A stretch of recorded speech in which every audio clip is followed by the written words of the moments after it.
ترقی یافتہ ممالک کی جیلوں میں ایک مکمل کتاب پڑھ لینے پر 4 دن کی سزا میں کمی کر دی جاتی ہے۔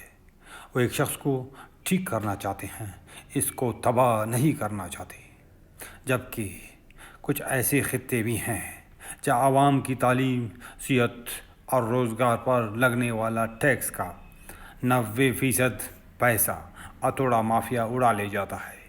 باقی جو بچتا ہے وہ بھی مختلف بہانوں سے اڑا لیتا ہے، اور جو کوئی اپنے بل بوتے پر اپنی قابلیت سے لکھنے پڑھنے کی قابل ہو جائے، پھر ساری زندگی اس پر ہتھوڑا مافیا ہتھوڑوں کی بارش برساتا رہتا ہے، قابل ذہین محنتی لوگوں کو ناکام نامراد بناتا رہتا ہے، اپنے جاہلوں کو ناجائز طریقوں سے سر بلند کرتا ہے اور ہر قابل کا رتبہ گھٹاتا ہے۔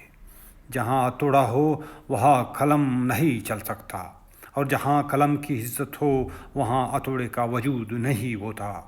معصوم لوگوں کو مجرم بنانا اور قیدیوں کے بدلے پیسے کمانا ہتھوڑا مافیا کا مشغلہ اور کاروبار ہے۔